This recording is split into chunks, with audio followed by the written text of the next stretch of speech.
Assalamualaikum warahmatullahi wabarakatuh. Bismillahirrahmanirrahim. Alhamdulillahi rabbil alamin. Assalatu wassalamu ala rasulina al-amin wa ala alihi wa ashabihi ajma'in. Subhanaka la ilma lana illa ma 'allamtana innaka antal alimul hakim.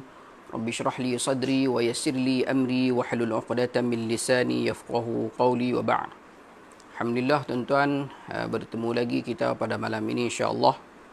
Pada malam ini insya-Allah kita akan tadabbur ayat Al-Quran.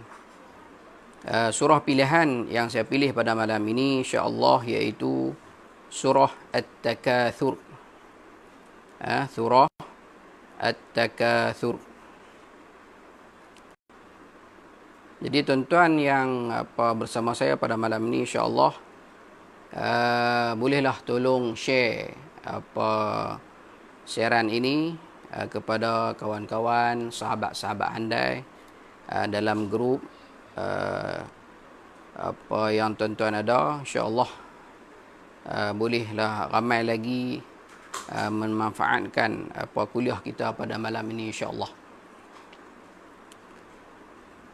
Surah At-Takatsur. Surah ini Makkiyah, mempunyai 8 ayat. Nama surah dinamakan surah At-Takatsur kerana firman Allah Subhanahu wa taala, Alhaakumut takatsur. Yakni kalian telah dilalaikan oleh rasa bangga dengan harta keturunan. Turunan ni yakni anak-anak lah, dan juga teman, rakan, sahabat dan sebagainya. Munasabah surah ini dan surah sebelumnya iaitu surah Al-Qari'ah. Surah Al-Qari'ah mengkhabarkan sebahagian keadaan yang mencengkam pada hari kiamat serta balasan bagi orang bahagia dan celaka. Dan dalam surah At-Takatsur ini disebutkan sebab-sebab orang masuk ke neraka, iaitu sibuk dengan dunia sehingga melupakan akhirat dan melakukan dosa. Surah ini juga mengancam pertanggungjawaban yang akan ditagih di akhirat mengenai segala perbuatan yang dilakukan selama di dunia ini. Kandungan surah iaitu tema surah ini Makkiyah adalah mencela sebuah perbuatan yang diniatkan ataupun suatu perbuatan yang diniatkan untuk tujuan dunia semata-mata dan mengancam orang yang tidak mempersiapkan diri untuk kehidupan akhirat. Oleh kerana itu surah ini mencakupi 3 tujuan. 3 tujuan. Yang pertama iaitu surah ini menjelaskan kesibukan manusia merengkuh kenikmatan duniawi dan lupa diri hingga maut menjemput mereka. Allah Subhanahu wa taala berfirman, Alhaakumut takatsur hatta zurtumul maqabir, iaitu bermegah-megah telah melalaikan kamu sampai kamu masuk ke dalam kubur. Ayat 1 dan 2. Yang keduanya, surah ini juga memperingatkan adanya pertanyaan tentang segala perbuatan yang telah dilakukan di dunia pada hari kiamat. Allah Subhanahu wa taala berfirman dalam ayat 3 dan 4. Kalla sawfa ta'lamun, thumma kalla sawfa ta'lamun. Sekali-kali tidak, kelak kamu akan mengetahui akibat perbuatan itu, kemudian sekali-kali tidak, kelak kamu akan mengetahuinya. Dan yang ketiganya, surah ini memberi ancaman dengan melihat neraka Jahannam secara yakin, iaitu melihat sendiri secara yakin, menghadapi kondisi yang menakutkan di neraka dan pertanyaan tentang nikmat, kenikmatan dunia. Iaitu Allah berfirman dalam ayat 5 hingga ayat 8. Kalla law ta'lamuna 'ilmal yaqin latarawunnal jahim thumma latarawunnaha 'ainal yaqin thumma la tus'alunna yawma idzin 'anil na'im. Dan selepas itu kita tengok pula sebab turunnya surah. Sebab turunnya surah At-Takatsur ini, iaitu sebabnya Ibnu Abi Hatim meriwayatkan dari Ibnu Buraidah tentang firman Allah Subhanahu wa taala, Alhaakumut takatsur ini, dia berkata ayat ini turun mengenai 2 kabilah dari kalangan kaum Ansar, yakni Bani Harithah dan Bani Harith. Mereka saling berbangga dan memperbanyakkan harta salah satu dari dua buah kabilah tersebut berkata, adakah di antara kalian orang seperti Fulan bin Fulan? Kabilah satunya lagi berkata seperti itu juga.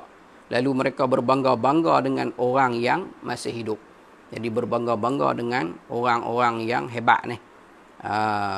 Kedua-dua kabilah ni sama. Itu tentang orang hidup. Kemudian mereka berkata, mari ikutlah kami ke kuburan. Ke kuburan. Lantas salah satu dari kedua kabilah tersebut berkata, adakah di kabilah kalian orang seperti si Fulan dan si Fulan? Lepas sebut hak mati, sebut hak hidup, bawa pergi di kubur pula. Bawa pergi ke kubur pula. Tanya, tunjuk kubur sekian. Ada tak? Ni, kabilah hampa orang macam ni. Adakah di kabilah kalian orang seperti si Fulan dan si Fulan? Sambil mereka menunjukkan ke kuburan tersebut, hal yang sama dikatakan oleh kabilah satu lagi. Pakat duduk mendabik dada, berbangga dengan kabilah masing-masing yang hidup dan juga yang mati. Lantas Allah Subhanahu wa taala menurunkan firman dia, surah At-Takatsur ini, alhaakumut takatsur hatta zurtumul maqabir. Dan di dalam apa yang telah kalian lihat terdapat pelajaran dan juga pengajaran dan juga teladan sepatutnya. Mari kita tengok tuan-tuan apa ayat dia, iaitu ayat 1 hingga ayat 8 ni. Kalau untuk saya cepat tuan-tuan bagi tahu tapi bagi tahu pun saya akan tengok telefon satu ni saja. Hal lain semua ada orang, ada tuan dia. Nak pergi beli pun kedai katup lah ni tuan-tuan. Mari kita tengok ayat 1 hingga ayat 8. Tuan-tuan pun boleh baca di rumah tuan-tuan. Baca, tengok pun dapat pahala. Iaitu surah At-Takatsur ayat 1 hingga ayat 8. Kita menggunakan tuan-tuan, saya terlupa nak abang tadi, iaitu Tafsir Al-Munir. Tafsir Al-Munir ni, ni dia ada 15 jilid. Ini Indonesia punya bahasa dia. Jadi kalau saya baca tu kadang-kadang dia pelek Indonesia sikit. Jadi ada keindonesiaan dia tu adalah ini Tafsir Al-Munir. 15 jilid, dia ada 15 jilid untuk 30 juzuk. Dan juga saya juga ada juga yang Persatuan Ulama Malaysia punya Tafsir Al-Munir juga, tapi yang ni tak lengkap. Dia tak lengkap 30 juzuk.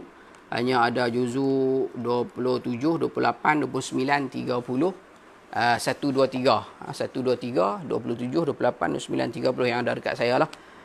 Itu saja yang cetakan yang ada. Ini untuk, ini bahasa dia okey lah. Malaysia kita punya, Persatuan Ulama Malaysia buat. Alih bahasa lah. Yang ini Indon punya. Dan ada satu lagi sebenarnya, Tafsir Al-Munir ni yang Telaga Biru punya. Telaga Biru tu saya tak ada kat saya lagi. Yang tu insya-Allah lah akan datang lah. Kita cuba dapatkan juga. Harga dah tak silap saya 1,000 lebih juga, 1,400 kalau tak silap saya lah. Kalau tak silap. Mari kita tengok tuan-tuan.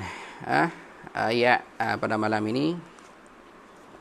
A'udzu billahi minasyaitonir rajim. Bismillahirrahmanirrahim. Alhaakumut takatsur. Bermegah-megah menunjukkan kelebihan, sering melalaikan kamu. Hatta zurtumul maqabir. Sampai kamu masuk ke dalam kubur. Maqabir itu ra tu nipiskan. Kalla sawfa ta'lamun. Janganlah begitu. Kelak kamu akan mengetahui akibatnya perbuatan itu. Thumma kalla sawfa ta'lamun. Ayat 4, dan janganlah begitu kelak kamu akan mengetahui. Kalla law ta'lamuna ilmal yaqin. Janganlah begitu jika kamu mengetahui dengan pengetahuan yang yakin. La tarawunnal jahim. Nescaya kamu benar-benar melihat neraka jahim. Ayat 7. Thumma latarawunnaha 'ainal yaqin. Dan sesungguhnya kamu benar-benar akan melihatnya dengan 'ainul yaqin. Thumma latus'alunna yawma idzin 'anin na'im. Kemudian kamu pasti akan ditanya pada hari itu tentang nikmat yang kamu megah-megahkan di dunia ini. Nikmat yang kamu megah-megahkan di dunia. Ini ayat 1 sehingga ayat 8. Dia sebut lagi sebab turunnya ayat ini. Dia kata sebab turun surah telah diriwayatkan sebelum ni yang kita baca tadi ni. Dari Ibnu Abi Hatim, Ibnu Jarir meriwayatkan daripada Ali, dia berkata kami mengadu akan siksa kubur. Sehingga turunlah ayat Alhaakumut Takatsur, sehingga ayat Tsumma kalla sawfa ta'lamun tentang siksa kubur. Diriwayatkan juga oleh Imam Ahmad, Muslim, Tirmizi, Nasa'i dan Abdullah bin Syakhaid. Dia berkata, saya datang kepada Rasulullah SAW, beliau bersabda, Alhaakumut Takatsur, yakni anak Adam berkata, hartaku, hartaku. Kamu tidak mempunyai harta melainkan yang telah kamu makan, kamu pakai dan kamu sedekahkan.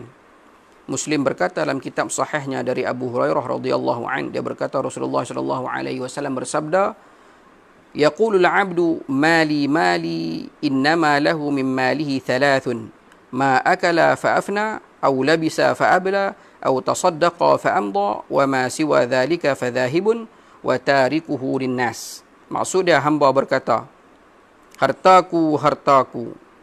Hartanya hanya ada 3. Harta yang dia makan, ada 3. Harta yang dia makan, atau dia pakai, atau harta yang dia sedekahkan atau berikan kepada orang. Itu 3 tu harta dia. Selain ketiga harta tersebut, maka akan ditinggalkan untuk orang lain. Kita duk simpan banyak tu bukan harta kita tu. Yang kalau kita mati, boleh ke orang. Mari kita tengok dia punya tafsiran dan penjelasan dia insya-Allah. Ayat 1 dan ayat kedua ni, Alhaakumut Takatsur hatta zurtumul maqabir. Bermegah-megah telah melalaikan kamu sampai kamu masuk ke dalam lubang kubur.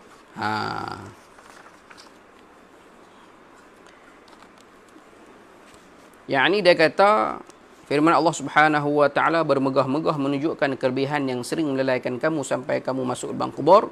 Ayat 1 yang kedua ni iaitu maksudnya anda telah disibukkan oleh sikap besar diri, bermegah-megah dengan kelebihan harta. Megah dengan apa? Kelebihan harta, anak pinak dan juga sahabat handai. Kita selalu bermegah-megah dengan harta kita. Harta kita yang banyak, kebun banyak, dusun banyak. Salah ke banyak? Tak salah. Bermegah-megah tu yang salah. Bermegah-megah dengan anak pinak yang ramai. Dan kalau orang jumpa lama-lama tak jumpa pun, kawan-kawan dia akan tanya, nak apa orang? Dia tak tanya bini apa orang, dia tanya anak apa orang. Dia tak tanya apa kereta apa biji. Dia kata anak berapa orang? Anak berapa orang? Lepas tu lagi kita berbangga-bangga dengan sahabat handai. Sahabat handai ni pun kalau kita ada kawan-kawan hebat-hebat, datuk-datuk ke, Tan Sri ke, orang kaya-kaya ke, orang hebat lah, orang terkenal, kita mengaku dan kata kawan kita. Walaupun kemungkinan kawan tu tak kenal kita pun. Ataupun kita kata, dia ni mengaji dengan aku dulu ni, duduk sekelas, tidur sebantai, makan setelam, makan sepiring, kan? Makan sepinggan. Kita berbangga-bangga dengan sahabat handai serta berusaha mendapatkan lebih banyak lagi harta kemegahan tersebut. Kita duduk pulun cari lagi harta yang kita nak megah tu, duduk pulun lagi. Tak boleh ke pulun? Boleh. Bukan salah mencari harta yang banyak ini, cukup boleh. Kan? Cukup bermanfaat kepada orang. Tambah-tambah lagi pada ketika sekarang ini, waktu orang ramai yang tak boleh kerja, kurang pendapatan, ni orang kaya-kaya, orang yang ada duit banyak ni, kan, cukuplah dia tu boleh menolong orang. Dia boleh tolong orang tu, kira hebat lah. Sebab apa? Dia telah memberi manfaat yang besar kepada orang sekeliling dia. Tu yang kena cari harta banyak tu. Tak boleh cari ni sebab melalaikan. Dia lalaikan diri dia daripada mengingati Allah. Contoh dia tak semayang, cari harta sampai tak semayang, kan, buat kerja sampai tak semayang, tak ingat Tuhan, orang azan keok-keok di masjid tu tak pi. Orang lelaki kena pi masjid semayang, tapi lah ni tak boleh pi lah. Sebelum ni orang lelaki memang kena pi semayang di masjid. dituntut untuk berjemaah. Jadi suami yang soleh. Kalau mayang di rumah, orang lelaki dia jadi suami yang solihah. Dia kena tukar jantina dia. Tapi buat masalah ni tak boleh pi. Tidak dibenarkan untuk berjemaah. Jadi serta berusaha mendapatkan lebih banyak lagi harta kemegahan tersebut. Hal ini semua menyebabkan anda sibuk. Anda tidak mentaati Allah dan beramal untuk akhirat. Sehingga saat ketika ajal anda datang. Anda masih lagi bersikap demikian. Pulun cari kata benda ni, tahu nak masuk lubang kubur dah. Tak kenal tangga masjid lagi. Kan? Sehari tak boleh zikir lagi 100. Tak boleh sebut apa. Duk kerja ingat dunia sahaja. Kerja dia cari makan saja. Cari makan, kalau dia cari makan ni, binatang pun dia cari makan enggak. Kan? Kita kena ada beza. Kita dengan binatang tu. Binatang, Tuhan bagi otak tapi tak ada akal. Tuhan bagi otak tapi tak ada akal. Imam Bukhari dan Muslim At-Tirmidzi dan Nasa'i meriwayatkan hadis daripada Anas bin Malik. Katanya Rasulullah SAW bersabda. Apa kata Rasulullah? Yatsba'ul mayyita thalathatun. Yatsba'ul mayyita thalathatun. Mayat ataupun mayit akan diikuti 3 hal ataupun 3 perkara. 3 perkara yang akan ikut mayat tu apabila mayat mati, apabila jenazah itu dibawa ke kuburan, maka ada 3 benda, 3 perkara, 3 hal mengikuti dia. Fayarji'u ithnani wa yabqa ma'ahu wahid. 2 perkara akan pulang atau kembali dan 1 hal saja yang kekal bersamanya. Yatba'uhu ahluhu wa maluhu wa amaluhu. Fayarji'u ahluhu wa maluhu wa yabqa amaluhu. Apa maksud dia? Dia akan diikuti oleh keluarganya, hartanya dan amalannya. Dia akan diikuti oleh keluarga, harta dan amalannya. 3 benda ni. Keluarga ikut dia, pergi kubur tu. Keluarga ikut, rakan sahabat ikut, orang ramai ikut. Yang kedua dia harta dia. Harta dia ikut ke kubur juga. Kereta dia, motor dia, orang pakai bawa pergi kan. Ada apa, jam dia ke, kasut dia ke, baju dia ke, nak pakai dia, harta. Harta dia, bawa pergi sekali dengan dia. Dan yang ketiganya, amalannya. Lalu dia kata keluarga dan hartanya akan kembali dan yang tinggal bersamanya ialah amalannya sahaja. Dan amalannya akan tetap bersamanya. Jadi amalan ni ikut kita ke kuburan apabila kita hendak disimpan di kubur, ditanam dalam tanah, maka yang tinggal bersama kita hanyalah amalan kita yang kita lakukan setiap hari, setiap malam, setiap masa. Amalan yang baik, insya-Allah akan tetap bersama dengan kita. Yang lain, semuanya balik. Imam Ahmad dan Bukhari dan Muslim meriwayatkan dari Anas bahwasanya Nabi SAW bersabda, Yahramu ibnu Adam wa yabqa ma'ahu ithnatani. Apa dia? Al-hirsu wal amal. Maksud dia usia anak Adam akan menua. Akan tua lah. Usia ni akan tua. Sekalipun jasad dan tenaga anak Adam di mamah usia. Ini hak satu ulama tulis. Namun akan kekal bersamanya 2 sifat, iaitu keinginan dan cita-cita. Al-hirsu wal amal.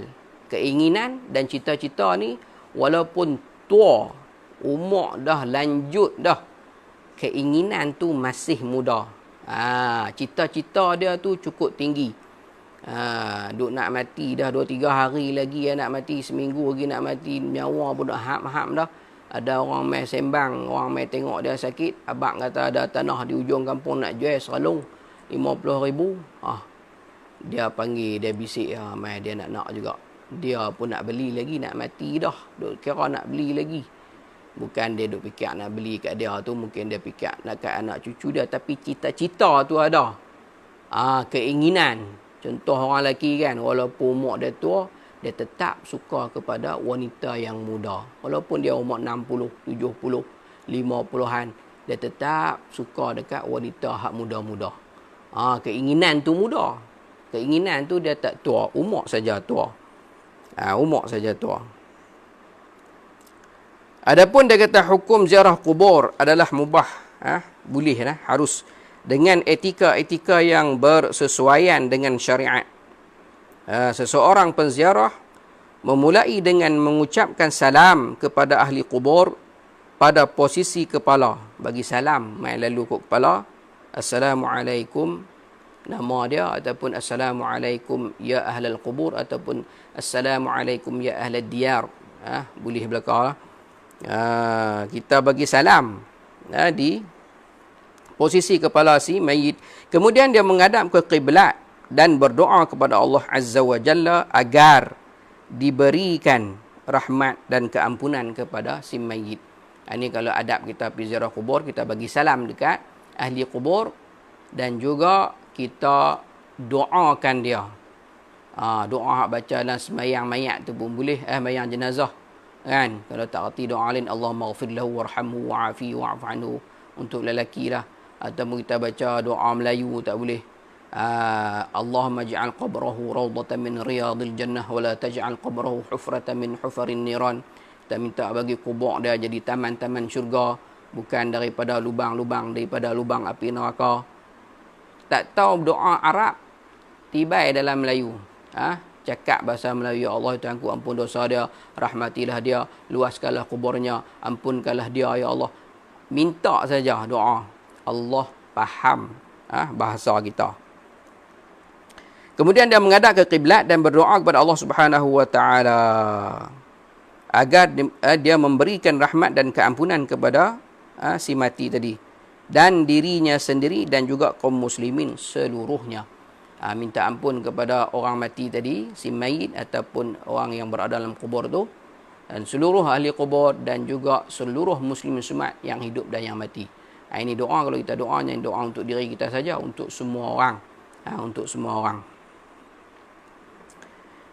Ibnu Majah meriwayatkan dari Ibnu Mas'ud bahawa Rasulullah SAW pernah bersabda, "Kuntu nahaitukum an ziyaratil qubur fazurul qubur fa innaha tuzahidu fid dunya wa tudzakkirul akhirah." Maksudnya dulu Nabi kata, aku telah melarang kalian berziarah kubur, menziarahi kubur. Maka sekarang ziarahlah kalian ke kuburan, kerana ziarah kubur dapat membuat zuhud di dunia dan mengingatkan akan akhirat. Dia kata hadis di atas, dia kata hadis sahih. Hakim dalam sahihnya meriwayatkan dari Anas radhiyallahu an bahawa Rasulullah sallallahu alaihi wasallam bersabda, kuntu, ni hadis lain pula, kuntu nahaitukum an ziyaratil qubur ala fazuruha fa innaha turiqul qalb wa tudmi'ul 'ain wa tudzakkirul akhirah wa la taqulu hujra. Maksudnya dulu aku melarang kalian berziarah kubur, ketahuilah maka sekarang ziarahlah kalian ke kuburan, kerana ziarah kubur dapat melembutkan hati dan membuat mata menangis serta mengingatkan akhirat. Janganlah kalian berkata yang jelek, jangan cakap lebih kurang, jangan cakap benda-benda yang buruk apabila kita berada di atas kubur. Apabila kita pergi ke kubur, kita berada dalam kubur tu, maka kita kena menginsafi diri kita dan kita kena rasa satu hari kita akan masuk dalam kubur itu. Iaitu kubur ni, kalau kita pergi tengok orang duduk masukkan jenazah dalam liang lahat ataupun dalam keranda, diturunkan ke dalam liang lahat ataupun di dalam lubang kubur itu, cukup sempit. Tengok lubang kubur itu telah cukup dah untuk menginsafkan kita bahawa takutnya kita duduk dalam kubur tu. Tu pun ada juga orang yang masih bergelak ketawa ataupun duk melawak lagi tepi kubur. Di manakah hati dia masa tu tengok lubang kubur tu, tak ingat ke kata nak mati? Kan? Ini satu benda yang orang kata apa? Satu perkara yang tidak harus berlaku lah. Dalam ramai-ramai itu mesti ada tuan-tuan. Dalam ramai-ramai itu bukan semua bersedih, bukan semua menginsafi diri, ada duk melawak, duduk apa cakap lebih kurang. Dan ada juga duk isap rokok dan sebagainya. Ini perbuatan yang cukup tidak berakhlak di atas kubur. Tidak berakhlak di atas perkuburan ni. Bercakap jelek pun tak boleh. Wala taqulu hujra. Jangan duk cakap lebih kurang atas kubur. Kerana menziarahi kubur itu dapat melembutkan hati kita yang kerah ni. Hati apabila kita pergi tengok batu nisan, pergi tengok kubur. Lepas sembahyang jenazah, kalau kita sembahyang jenazah, kita pergi pula ke kubur, dapat satu qirat lagi. Mayang dapat satu qirat. Pergi tengok orang masukkan jenazah ke dalam kubur tu, dapat satu qirat lagi, dua qirat. Satu qirat tu sama besar dengan Bukit Uhud. Pahala dia besar. Orang yang pi hantar jenazah tu untuk tengok dia di apa semadikan. Kaih tanah masuk sikit lama, nanti kita satu hari akan masuk dalam tu, duduk dalam tu. Kena rasa takut. Kita kena rasa kata kita nak masuk dalam tu. Orang yang bergelak ketawa tepi kubur ni, orang yang masih duk boleh melawak tu, dia ingat dia tak boleh mati sat lagi tu. Sat lagi ke waktu tu ke dia rasa dia tak mati. Sebab tu dia boleh duk gelak tepi kubur. Kan? Kita jangan duk buat lagu tu lah. Dia kata ini adalah dalil bahawa ziarah kubur dilarang jika diikuti dengan berbagai kemungkaran. Dia kata ni dalil. Hadis ni sebagai dalil. Dia kata ziarah kubur ni dilarang kalulah kita pergi ke kuburan itu melakukan kemungkaran. Seperti dia kata di sini ikhtilat. Ikhtilat ni iaitu kita bercampur lelaki perempuan. Perempuan ni tak pi tak apa kubur time masa dikebumikan tu. Kan hari lain pilah. Hari masa kebumikan tu dia ramai sangat orang hidup, dia berlaku ikhtilat tu, tu dia tak mau. Islam tak mau. Berlaku ikhtilat, berlaku pakat duk qayau sebab hati orang perempuan ni dia lembut. Dia tak boleh tahan tu, maka perkara-perkara yang kemungkaran tu akan berlaku. Begitu juga fitnah, dia kata. Berlaku fitnah. Bila berlaku ikhtilat ni akan berlaku fitnah dan juga meratap secara berlebihan. Ingat orang Melayu kita ni kuranglah meratap. Meratap ni kita tampak muka, kita berguling, kita koyak baju. Kita tak boleh terima orang apa yang kita sayang tu meninggal dunia, tak boleh terima. Ini dilarang di dalam Islam. Ayat yang keseterusnya saat ni untuk ulasan ayat 1 hingga 2. Ayat 1 hingga 2. Ayat 3 dan 4 tuan-tuan, kalla saufa ta'lamun thumma kalla saufa ta'lamun. Ayat 3 dan 4. Berapa minit berapa minit?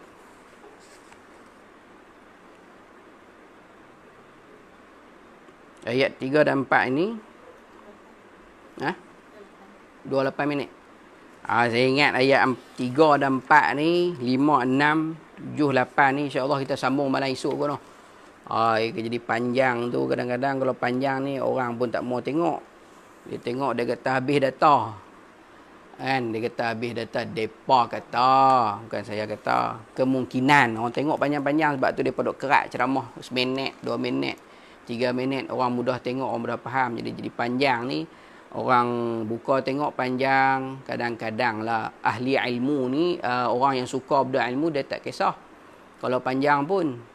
Kita nak tarik lagi orang yang dia duk berjinak-jinak, baru berjinak-jinak dengan ilmu ni, dia tak boleh panjang-panjang. Dia nak pendek-pendek lah.